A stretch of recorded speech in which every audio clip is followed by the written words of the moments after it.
very few of the marketers we've spoken with could actually describe how AI was changing their day-to-day work. So part of what we wanted to do in the survey was to get that baseline and find out what people were actually doing with this AI.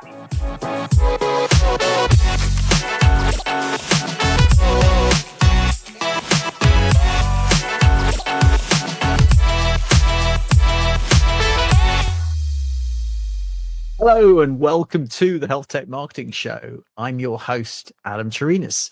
This show is brought to you by our friends at HIMSS, the global advisor and event organizer, driving healthcare transformation through information and technology. And also Healthcare Now Radio, your go-to digital station for healthcare thought leadership and conversations that matter. Today, I'm joined by three amazing members of our Healthtech Marketing Network, Mariana Small, Elena Putilina, and Amy Swanson. Together, they led our first ever AI Cohort project. And what they did was survey over 100 health-tech marketing leaders about how our community is using AI day to day.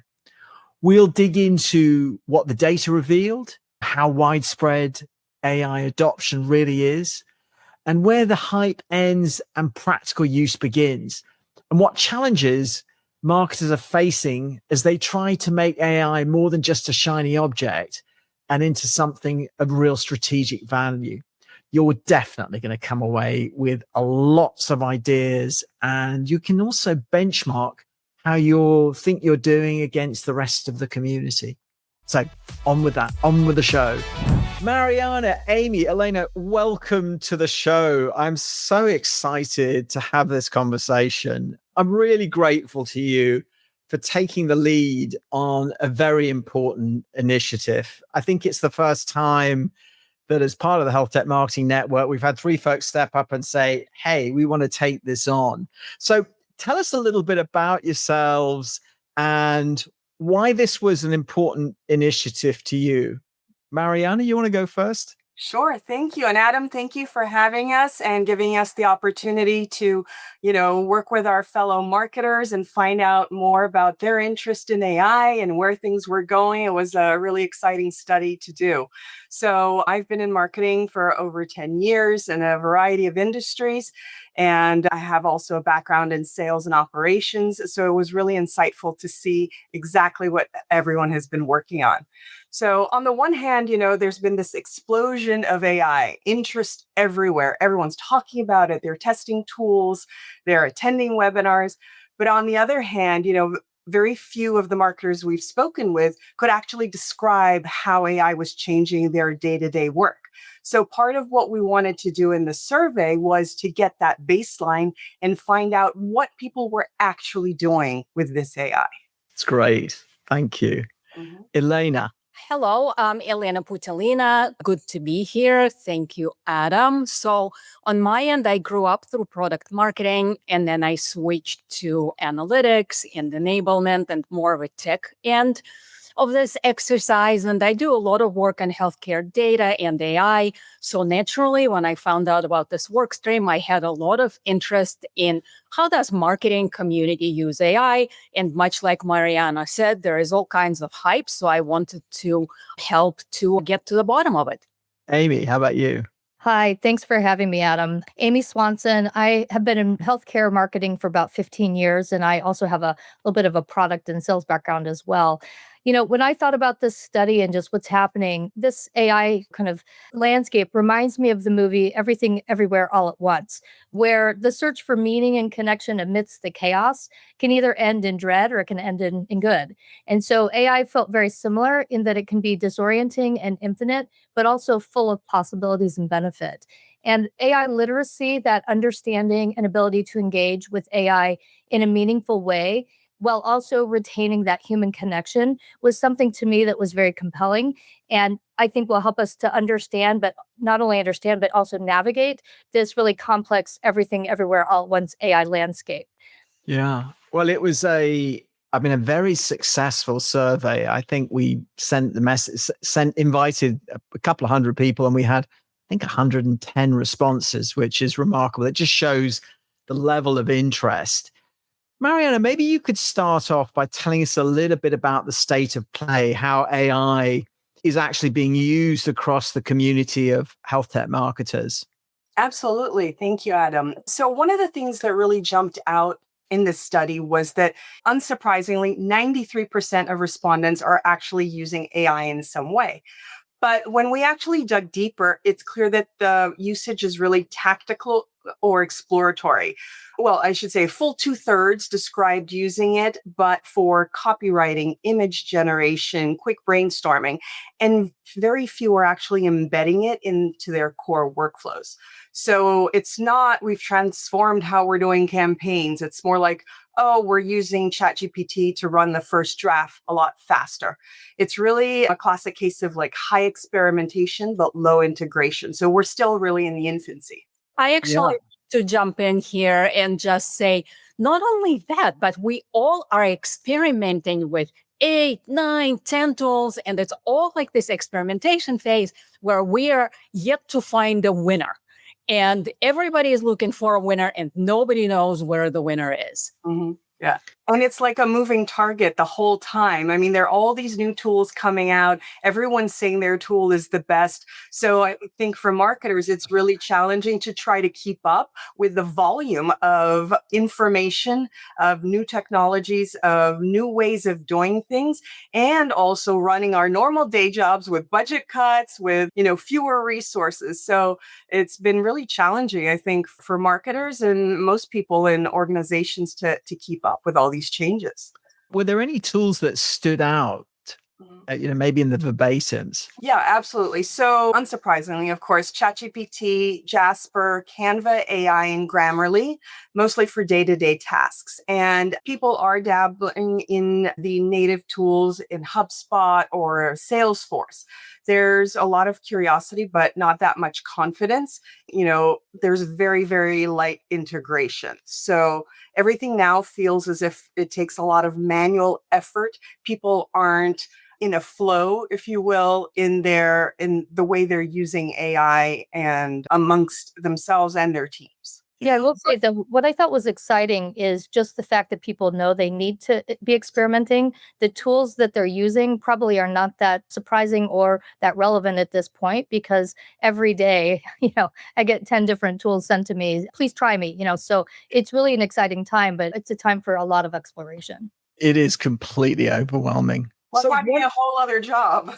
Yeah, well, exactly. Yeah. I mean, there's a podcast coming up, I think, in the next few episodes where we interview the CMO of an organization that have really AI enabled their marketing team because it's got a big marketing team.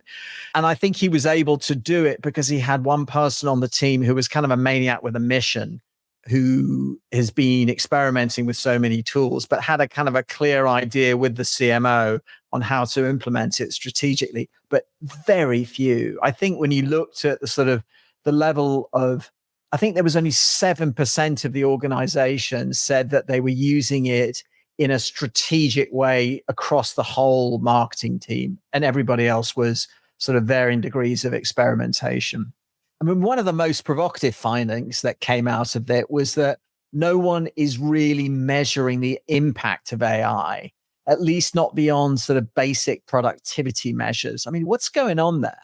Yeah, that's a very good point, Adam. It really is the organizational default and the team default to look at AI in terms of productivity, if at all, right? So there's large amounts of teams and organizations that are using it, but not measuring. And I think when we come to measurement, we just have to be very conscious that we need to measure AI specifically, and we also need to measure AI as an enabler of the work stream, right? And I think if we just default to one or another, we don't do justice to understanding how this work stream is unfolding, right? And interestingly, when I was thinking, well, how could you measure specifically AI without defaulting to productivity? You could measure A/B testing AI generated content versus human generated content. You can measure A/B testing persona generated by AI versus not, right? You can measure AI forecasting. So yes, you can measure certain AI specifically. You can also, and not that I'm advocating for the resurgence of vanity metrics, but you could definitely see AI clicks, AI conversions, and various different metrics. But that aside, creativity is endless in how we can measure AI specifically. But my pitch is please don't kind of drown in tactical. Please remember to measure it strategically as an enabler of a certain work stream, because it's going to be easier to sell it to the wider organization, while for budgeting purposes, it actually may be necessary to measure specific AI-related actions. Adam, I'll say I wasn't surprised that people aren't measuring because we're in a highly experimental stage. One, typically I don't measure things I'm doing when I'm experimenting, but I also think that leadership is not asking for measurement yet. It's really difficult. I think Elena touched on this a little bit to really understand how to measure it and how to do it in a way that shows or proves ROI. And I think that's really challenging for people right now. I got the sense reading through the data that what management is looking for was actually surprising, because I automatically would have thought that, particularly in kind of environment that we're in, that management would be looking at to their CMOs, their heads of marketing, to use AI to cut costs, be more efficient, be more productive. But it seemed like the number one question: how can you measure the performance improvement in terms of generating demand, generating results? And I don't think it was clear in the data that I don't think anybody's got a good answer on that one yet. Yeah. But when reading through the research, what do you guys think about sort of the opportunities to improve results, business results? So in my case, I actually was kind of pleasantly surprised as well that management was able to kind of step back and look at it strategically in terms of, okay, we're here to drive, the Triple Crown, the top line, the bottom line, and let's look at AI as a contributor to that rather than only cut. Yeah. So I was actually very happy to see that. But to some degree, I think management is in the experimentation phase itself, right?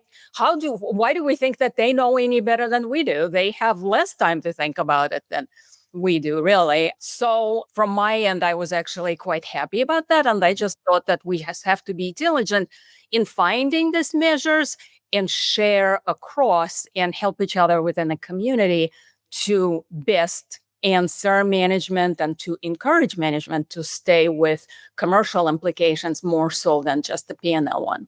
Yeah. So the executives seem to be very interested in it. But I mean, how would you guys characterize as the level of support that the marketing leaders are actually getting? Yeah, that's exactly true, Adam. 90% of marketers say their leadership teams are at least somewhat supportive, and half say their executives see real value. So the interest's definitely there. But when you're actually looking for what's being funded or prioritized, that enthusiasm isn't really translating. So very few respondents said that their organization had a clear roadmap and a dedicated budget for scaling AI in marketing. So it's supportive in theory, but strategic in practice. We're not there yet. As Amy and Elena have been saying, it's all still very exploratory, and we're kind of finding our way into how to do this all together.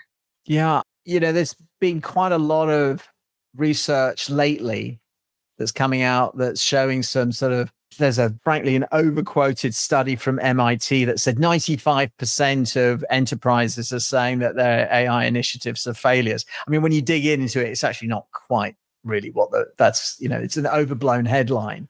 But I think in many ways, our community can be a little bit relieved that there's less pressure from management, because I think if you work in a venture-backed SaaS company where there's sort of growth at any cost and it's go, and there's maybe the CEO has invested a huge amount in AI, and that's, for most companies, that's just not there yet, which is not surprising, right? We're in this sort of early stages of adoption. So I think that as a community, we can be somewhat relieved that we're, compared to many other organizations, under a little less pressure.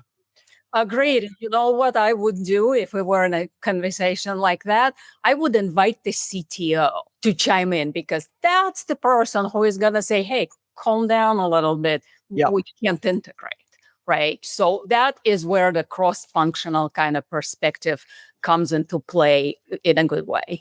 Yeah, absolutely. I mean, are there other bottlenecks that organizations are seeing? Oh, yeah, definitely. I think it's a mix of skills, structure, and clarity, right? So the gap marketers are naming most often as workflow setup. They're using tools, but they don't know how to embed them really in repeatable or integrated processes or integrate them across the platforms. But the biggest gap, really, as we've been talking about, is demonstrating ROI. Elena brought up some great points on how to do that. But I don't think that's natural across the board. We're all still learning. And, even though leadership supports the stalls because the business case isn't clear, that everyone's really making an effort to figure out how to demonstrate ROI specifically for AI, Yeah. besides just our marketing. But it's like, what is the AI portion of it? And then there's also a lot of uncertainty around tool selection. Like we were talking about, we're drinking from a fire hose here. All these new tools are coming out. Amy mentioned that earlier. And we have to wonder what's really worth investing in, what's scalable, what's going to disappear in 6 months.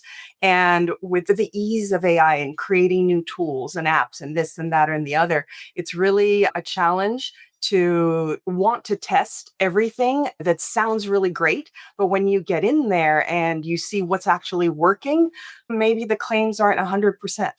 Yeah, agreed. It's interesting you mentioned workflows. My own observation is that there are certain things that are certain skills that are relatively easy to learn, like how to engineer a prompt properly, how to really structure a prompt so you get a good answer. And then even creating custom GPTs. I mean, I held off on doing that for a while, but now I'm not going to have to hold myself back from creating too many of them because they're relatively straightforward to do. Where I struggle personally, and because I'm not technically that, I don't have any technical skills, I'm self-taught, is where you mentioned workflows. So there are tools like make.com or N8N that really make that easy, but still, even I find I struggle with them. And that we've been lucky that we've got a guy on the team called Ian who's been with us for a while doing marketing ops and really sort of helping to sort of, run a lot of sort of behind the scenes operational stuff from a marketing standpoint. But he's got a degree in computer science. And so he's really stepped up to help us. And that's accelerated it. So if you don't have access to someone like that, you're going to get stuck when it comes to really instrumenting it. And that's hard to get the investment. Yeah, I think you're right. And I think a lot of companies are going to have to find an AI champion, right? Somebody who is willing to put in the time and maybe is dedicated to understanding not only the tools and the platforms, the integration opportunities, but then also the literacy of the company and sort of how they best see using AI within their organization. And a lot of companies just aren't there right now, but I think that probably is something we'll see in the near term as either a role or maybe a part of a role within larger companies for certain. Yeah, I think that's great. But what does the community want next? I mean, what are kind of the major themes in summary that come out? What does the community want help with next?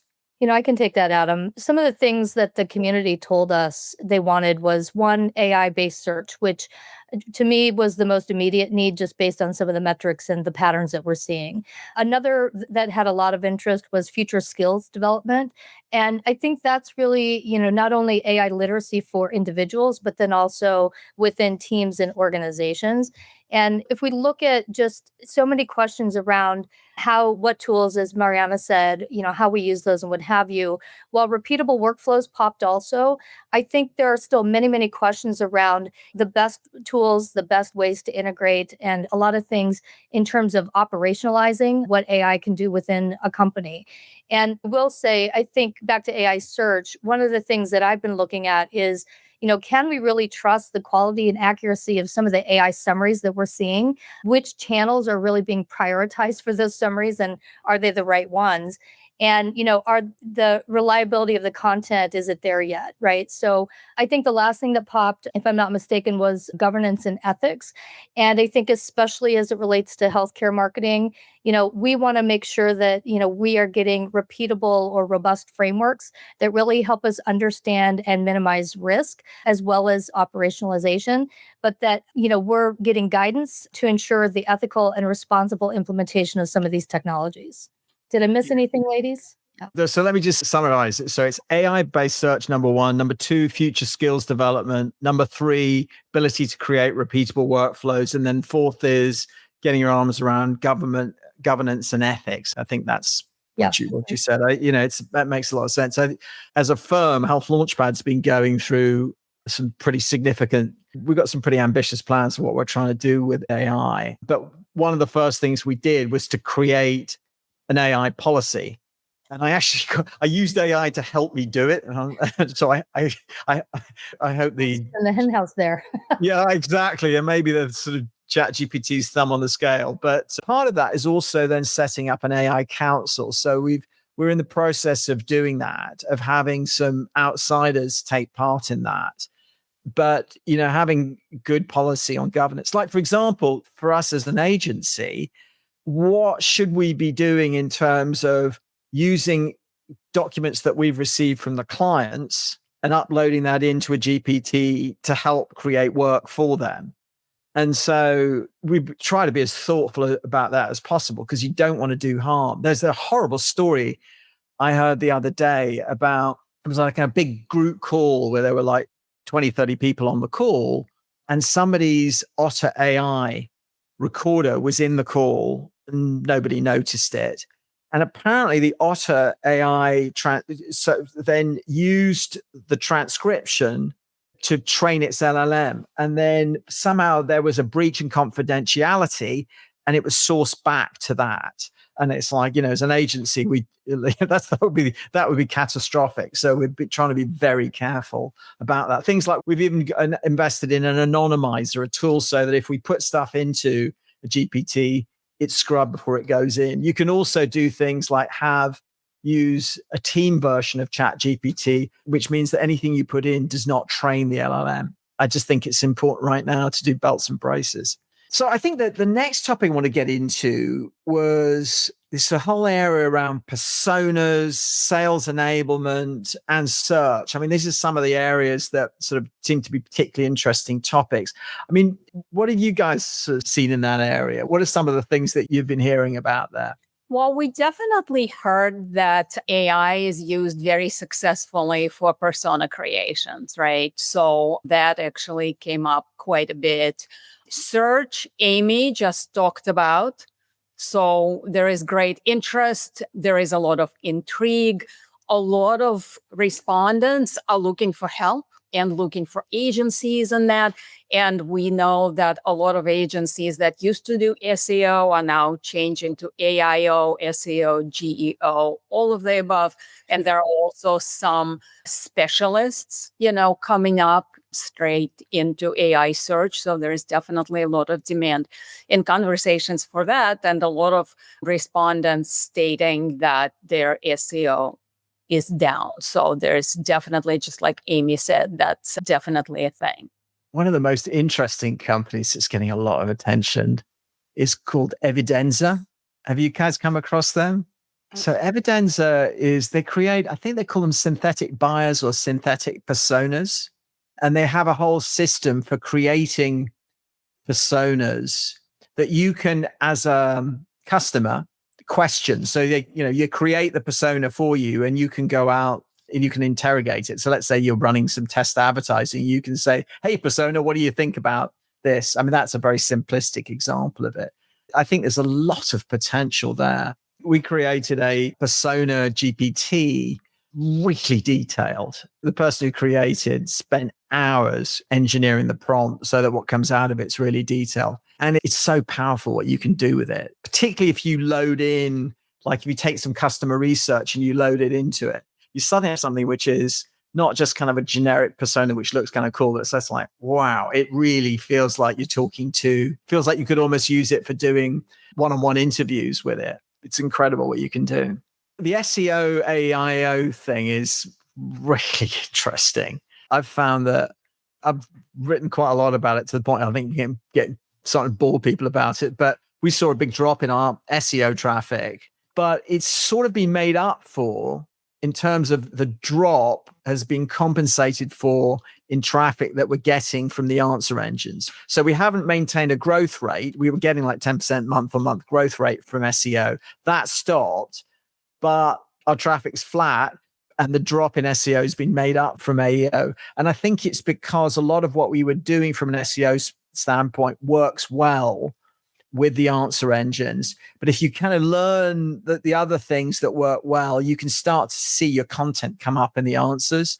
And so it's not that hard. If you go and study things like EEAT, the Google framework for this, if you go and study that stuff, spend a bit of time with it, it's not that hard to get your arms around the basics on it. But I do think there's an opportunity here that if you really study it and you start to experiment with it, that you can start to maybe, give yourself a competitive advantage that you might not have had, when it was all about SEO. So there's interesting opportunities there.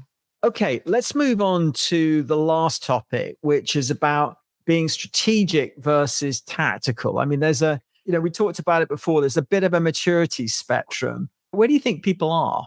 So I could talk about that. And the maturity spectrum is kind of low. AI, as we talked about previously, is largely experimental. It's largely tactical. It's largely disjointed. So there's definitely room to grow, and we are going to see AI change into enterprise, AI change into strategic. That is all in the future. And then you say, okay, well, what's standing in between now in the future, right? Well, why aren't we doing it? And there is a few things that we could talk about. One, of course, first and foremost is data. Right? Is your data good enough to do what you're going to do? Is it there? Do we know how it's handled, right? Amy talked about the regulatory and legal framework. That's another big one, right? You said yourself, Adam, well, I have an AI policy. Does every organization have an AI policy? No, they don't. I don't think we asked this question, but we can for sure say, because we ourselves know that, no, they don't. Right. So there's definitely very important just kind of building blocks there. And then cross-functional understanding. Do we bring our cross-functional counterparts on board? And when we have this conversation, well, are we equipped to have it? And that boils down to our KPIs, right? When we talk to our cross-functional counterparts, what do we tell them? Is that a good thing? Is that a bad thing? Or we don't really know. Right. So there are a lot of these little building blocks that need to be answered as the organizations change into using enterprise-wide AI. And then we can step back and talk about something that I do a lot of, and that is enablement, because there are a lot of customer-facing functions that may not be as comfortable about it. Right. And they may not want to talk about it. So that needs to be unearthed and insight need to be understood. And the entire chain from operations all the way to customer facing functions need to be talked through and made comfortable with what we're trying to do and why. So that is the road to be traveled, I would say. It's a long, complicated road. That's such an interesting insight. And I really think you did a great job of depicting the problem. I like to simplify things.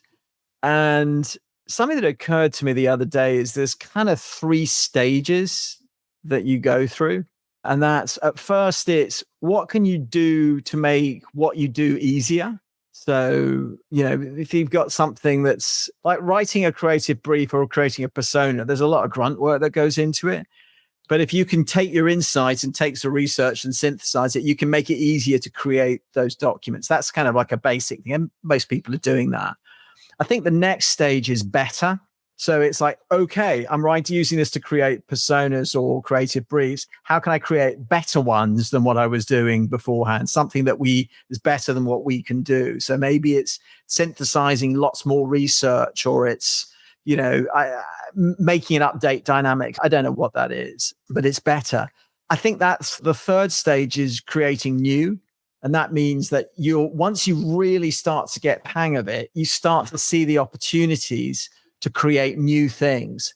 And I do think that you need to go through easy and better before you can get to new. And as I kind of thought about it, thought that helped me sort of frame the journey that we're on, because I've, in my own organization, I've got some folks who are all over it and creating agents and doing amazing things. And other folks who are a little bit more hesitant about it. So it's about how we can bring them along. Well, this has been such a helpful discussion, and the research is available through a link down below. But I want, in closing, if you could give health tech marketers one piece of advice, I'd like you each to do that. I'll jump in then. I think one piece of advice would be very similar to what we were just talking about. It's documentation. Map your workflows. Don't necessarily look for progress with the flashiest tech. Really think about, where are we losing time? Where can we develop more consistency? Those sort of things. And then after that, think about how AI can support what you're trying to achieve. So if you have a workflow outlined really well, the right tools will follow, and it'll be easier to pick the tools in the gamut that is available. So I would say workflows, documentation, understanding your processes really, really well. I can jump in and just build on what Mariana was saying, and that is, be strategic, right? Just like Mariana said, if you have something that is working, great, it's working. Let's find another place in your workflow, in your organization, to use AI, right? So number one is be strategic. Number two is be responsible. And that is measure, measure, and measure. Measure strategically, measure tactically, talk about measurement, engage other functions in measurement, and come up with the KPIs that work for your organization, because that would enable you to get money, to do things better, and go back to the first word I said, and be strategic. Yeah, and I'll just add, I think education, right? Educate yourself. AI isn't going anywhere, so become fluent and really identify your goals. Make sure that you understand that this is just another tool in your toolkit, and it can be used in a variety of different ways. But until you know what you're trying to accomplish, AI is not going to really help you. So educate, make sure you get fluent. Mariana, Elena, and Amy, that was excellent. Thank you so much. And once again, thank you so much for taking the lead in conducting this research. Happy to. Thank you, Adam. I really enjoyed that discussion. A big thank you to Mariana, Elena, and Amy for what you did in taking the lead with that research. I really appreciated the insights that you had to share. I've got 4 big takeaways from this research. First, almost every marketer is just in the experimentation stage. And for the most part, the use is still pretty tactical, maybe just limited to copywriting, image generation, and stuff like that. Second, measurement is the real missing piece. Few teams can actually show an ROI beyond some simple productivity gains. And third, while leadership is supportive in principle, there are very few organizations that have implemented or have plans to develop a strategic roadmap, and the budgets are not in place to support it. Fourth, the community has made it really clear they need help, and they need it in several ways. First of all, in getting up the learning curve with AI, and then search and developing stronger skills, and then implementing more repeatable workflows. And last but not least, developing clear governance frameworks for AI. Now, if you want to dive even deeper into this research and learn exactly how to move beyond AI experimentation, join us. We're hosting a free live webinar on October the 8th with Amy, Elena, and Mariana, where they'll go through the complete findings, and we'll also share a very pragmatic roadmap that you can start to implement immediately. Check out the notes from this webinar, but also from this episode rather, but also you can find the registration link to the webinar down below in the show notes. And by the way, if you enjoyed today's show, give it a thumbs up on YouTube or a positive rating on whatever podcast application you use. I would really appreciate it. So with that, I'm going to sign off. Thank you for listening to this episode of the Healthtech Marketing Show, and hope to see you on the next one.